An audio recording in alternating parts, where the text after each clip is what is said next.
Ladies and gentlemen, welcome to my channel.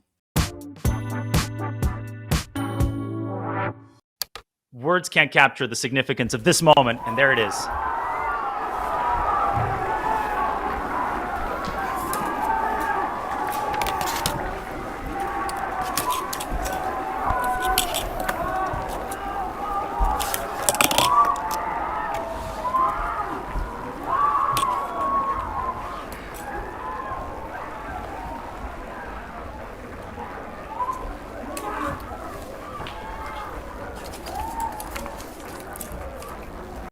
Oh my goodness, I'm still freaking out.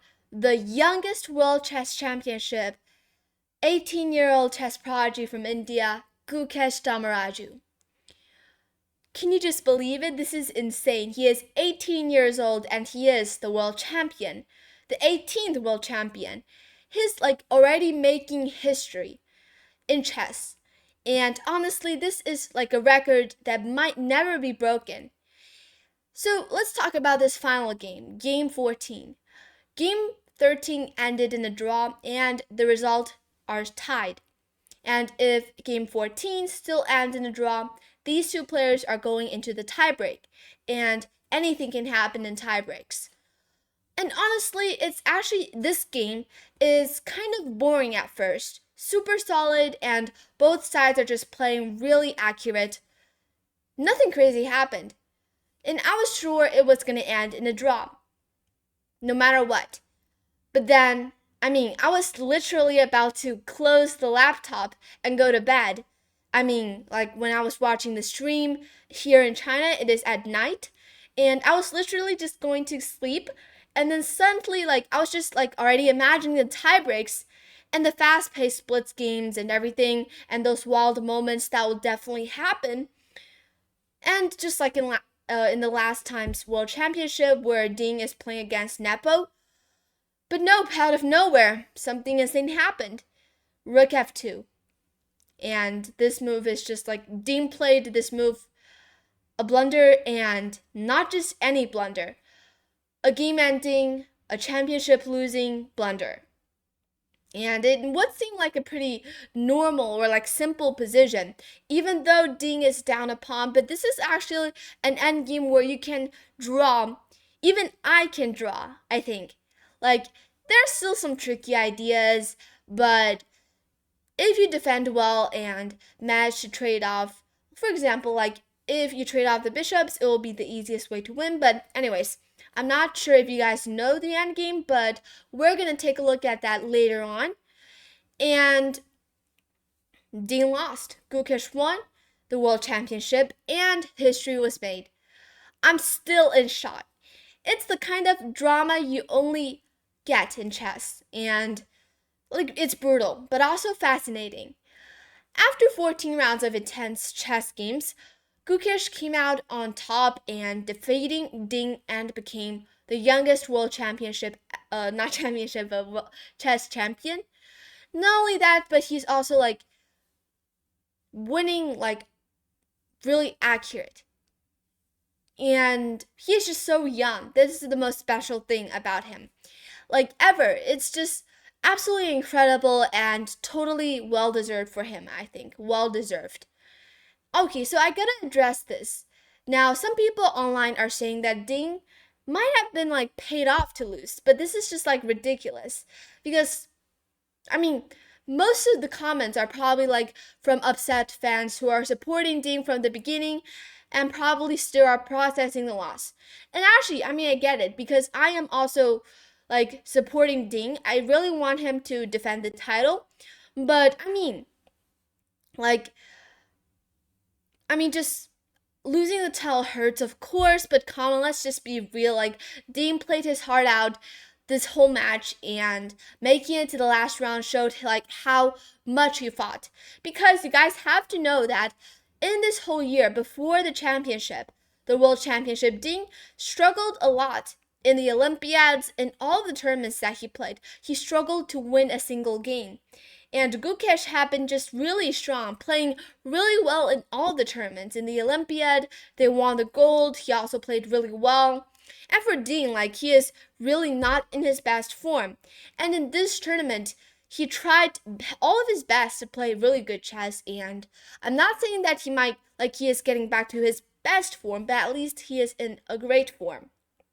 And the final blunder was a big mistake, that is for sure. And it looks easy to spot, like when you're watching at home, you just say, okay, rook f2, takes, bishop d5. It's a draw, not a draw, but it's just winning for black, a winning king and pawn endgame.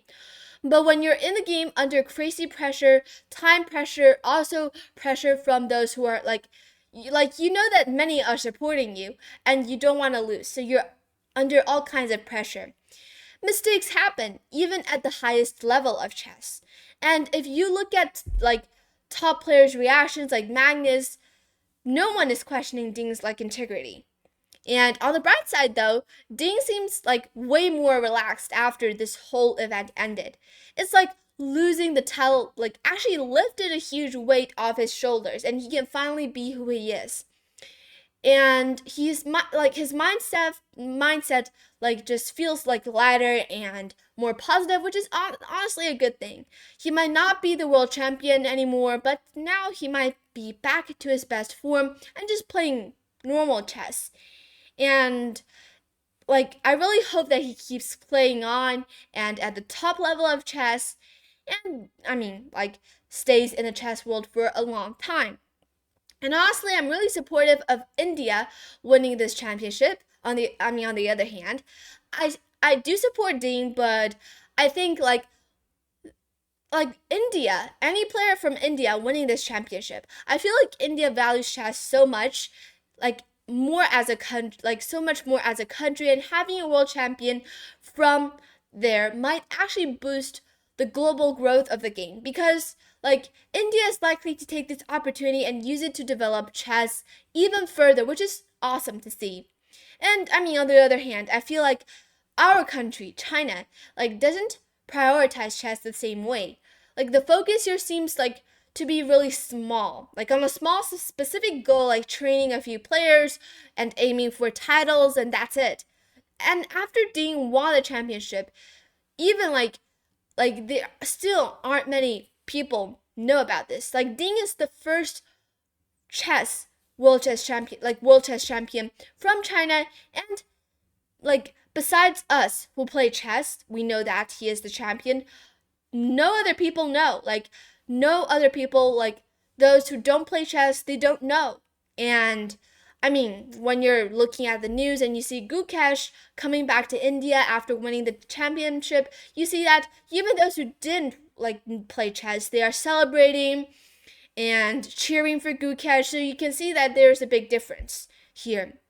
So yeah, I mean, I think having the world championship, like the champion coming from a country where where chess is widely loved and respected, might actually be a great thing for the sport. And I mean, that is just my personal opinion though, but I think it is reasonable, of course. Alright, I've talked enough, and today let's jump into this last round of the 2024 FIDE World Chess Championship. A really decisive game, and yeah, let's just start. Ding is playing as the white pieces, and Gukesh with the black pieces. Ding started with knight f3. Actually, I kind of want to go really fast through this opening and middle game part. Let's just quickly jump into the end game. D5, G3, C5, Bishop G2, Knight C6, D4. This is all normal actually. E6, short castle, C takes D4, takes Knight G7, C4, Knight D4, Queen takes, Knight C6. And after Queen D1 back, Gukesh is actually playing really fast in the opening. When I was watching the live stream, I hear that also the commentators, they're also saying that this line is kind of tricky, and also where should Ding put the queen. I mean, he has many options here. Queen f4, queen d3, queen d1, but in the end, Ding played queen d1. Not a big problem, and d4 was played. Gukesh kind of like knows this line, and he is playing really fast. E3, bishop c5, takes, bishop takes, knight c3. Actually, Ding is already started to spend some time in the opening, and Gukesh is still in his tracks. And after short castle, knight b5, bishop b6. Actually, bishop b6 is a small inaccuracy here. It's better for black to preserve the queens and play e5, for example, to defend the bishop, and after knight takes, to take with the pawn. And if white doesn't take and play something, for example, like bishop e3, now probably black can still ignore you and play bishop e6, just keeping the queens on the board. And even if you trade off all of the pieces, and let's say if you take bishop c6, well, actually there's d takes e3 here even, and now you cannot go queen d8, because after rook e d8, you have to take, but there's bishop c4, and this is better for black. But here, anyways, bishop c6 here is also possible, but then after bishop takes c4, the move order here is really like important. First you take on d4, and then after takes, because if you take on f1, after queen f1, there's bishop c, oops, what is that? There's bishop c5 here, and this will turn into an endgame where it's likely going to end in a draw. So yeah, but anyways, it's kind of complex after e5, and I can understand why. I can't understand why Gukesh didn't play that, because he wants to, probably his strategy is to simplify this game and make a draw even, and just go to the tiebreaks and try to win against Ding in the tiebreaks in the faster chess. So he played bishop b6, and after b3, a6. This is all normal. Like, both sides are just like playing normal chess. This is all fine. And knight f4. Ding is basically just like trading as many pieces as possible, and takes. And this is just like there are two knights and one bishop off the board right now. It's the same color bishop endgame, but I think this is quite easy to make a draw. Rook b8, rook fd1. But the main problem for white is that on the queen side, these two pawns are kind of pretty low, and black can push b4 anytime to to control these two pawns from pushing. Like, black is actually not under any pressure here, I'm gonna say that.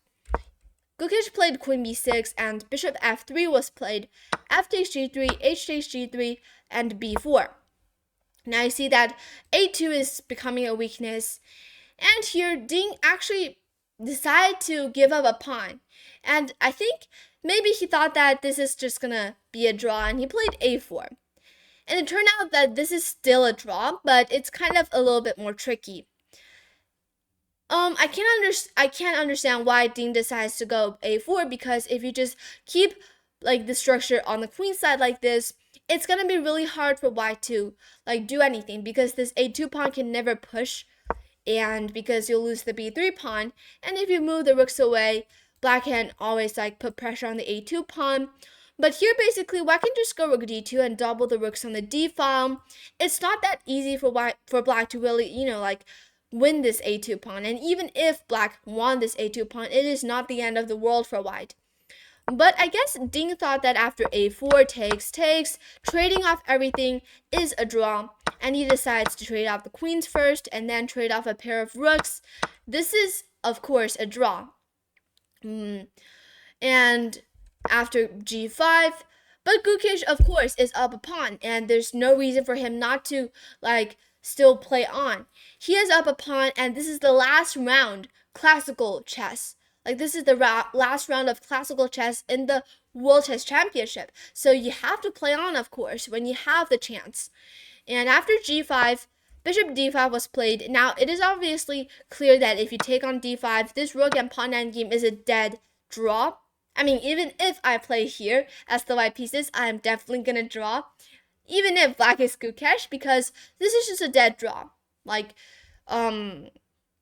There's no way for black to really win here.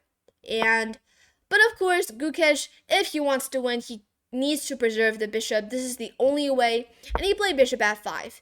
After rook c1, king g7 up with the king, and rook c7, bishop g6, rook c4, and rook b1 check. Now, if you take off the rooks, there's still some chances for black because it is the same colored bishop. If it were opposite color bishop endgame, this is going to be a dead draw. But same color bishop where black is up a pawn, there are winning chances. If you make one small mistake, there are winning chances for the better side. And let's just quickly go into the game. Everything is normal here. Everything is normal. Ding is just, oops. Sorry, I just got to the very end. Yeah, we're here and here and here, and Ding is basically just waiting, and bishop f3, king h6, but Gukesh is like pushing one like further and further. I mean, that is all he can do, just to push the pawns and waiting for the opportunities. I mean, the pressure here is all on Ding's side, and Ding is also kind of low on time compared to Gukesh, who still has 1 hour left on the clock. So Gukesh is, of course, with no pressure at all. Ding under some positional pressure, like position pressure, and also time pressure. But this is just a draw if you play normally. And just, okay, a pair of pawns are traded off, and bishop f7, king f2, rook d2 check, king g1, king f6, rook b6, king g5, rook b4, bishop e6, rook a4. Nothing is going to happen. f4 is being like the f4 square is now being well controlled by the rook. Nothing is going to happen. Bishop a8, okay. You could also go bishop c6, I suppose. Yes, but bishop a8 was played, so it doesn't really matter. Bishop a8, king f6, rook f4, and king e5. Okay. This is the most crucial position in this whole event in 2024. King e5 was played, and what will you do here to make a draw? I mean, all moves here, just besides like moves like, like rook f5 or bishop b7, all moves lead to draws, except this one move. I'm not going to show you guys what that move is, but I mean, here you can actually just play bishop g2 and just waiting back and forth. Here, I think even bishop c6 works. You can also just get the rook out, rook a4. I mean, this is just a draw. You're just going back and forth. But the most heartbreaking moment here, where Ding actually played, he only has 9 minutes left on the clock, where Gukesh still has 1 hour. But I think this is still pretty much enough to figure out everything. But Ding here played rook f2. And it's like the end of the world. 2 question marks, and it's over, basically. Because after rook takes f2, king takes f2, there's bishop d5. If the bishop were on c6 or b7, it can just go anywhere. Like, it can just ignore the trade and just go to the other diagonals. But unfortunately, this bishop here is on a8, and it is forced to trade. And after king e3, now Gukesh played this only move, which is actually the most obvious move, king e5. And Ding suddenly realized that this is a losing king and pawn endgame. Really heartbreaking. Because king e5, king e2, king e4, black takes the opposition, and if you go king f2, black is just gonna go king d3 and eventually gobble up this g3 pawn. And if you play anything else like king d3, there's gonna be f4, and this is also like a winning position. You can also go king g2, king h2, but also you just push the pawn, and it's over. So after king e5 here, Ding holding his head and just, like really heartbreaking, he resigned here. And Gukesh is just like smiling when he he is like kind of shaking when he saw rook f2 basically, and he is like praying, like holding his hands together. I was watching the stream, and he spent a few minutes thinking here, like 2 minutes thinking here. And knowing that he is now winning, he is smiling, and the camera on his face when he was playing, he is smiling. And eventually, after Ding resigned here, Gukesh is like crying, tears coming out. And I can understand why, because not only he is the world champion, but he is the youngest ever world champion, 18-year-old. It's also really heartbreaking for Ding. I mean, under time pressure, also like the position, he has been playing for so long, and like he is always under pressure. He is down a pawn, and it's not easy to defend. He is under too much pressure and for too long, and eventually at the very end, he wasn't able to bring it home, like to make it end in a draw.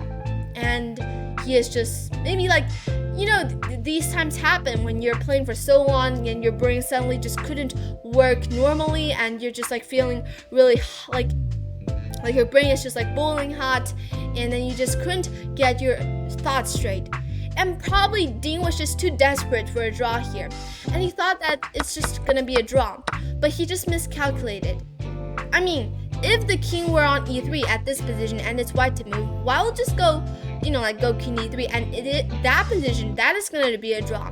But it's just a one move difference. And I mean, this is so easy, king and pawn endgame. And Ding, a world champion, just couldn't like get it right. And yeah, but we couldn't blame him because he already fought really well in this whole event, trying his best. And it's congratulations to Gukesh. And also we hope that Ding can like still play, like come back to his best form and play great chess, creating great games in the chess world for a long time. And also Gukesh, congratulations for becoming the youngest world chess champion. And yeah, so this is the last round of the 2024 FIDE World Chess Championship, ending in Gukesh Dommaraju, chess prodigy, 18-year-old chess prodigy from India, becoming the youngest World Chess Championship. And yes, alright. Rook f2 was just a really heartbreaking move for Ding. Also, yeah, Gukesh just won, yeah. Alright. So I hope you guys enjoyed this recap of the game. Basically, I didn't really like focus on any details in the opening or middle game, because in the opening and middle game, basically it's just a draw. Both sides played pretty normally. The only thing that happened here is rook f2. And if Ding had played rook f2, it's just gonna end in a draw. But he played rook f2, and that's life. So hope you guys enjoyed this recap, and thank you for watching this video. Please subscribe. I'll see you in the next video. Bye!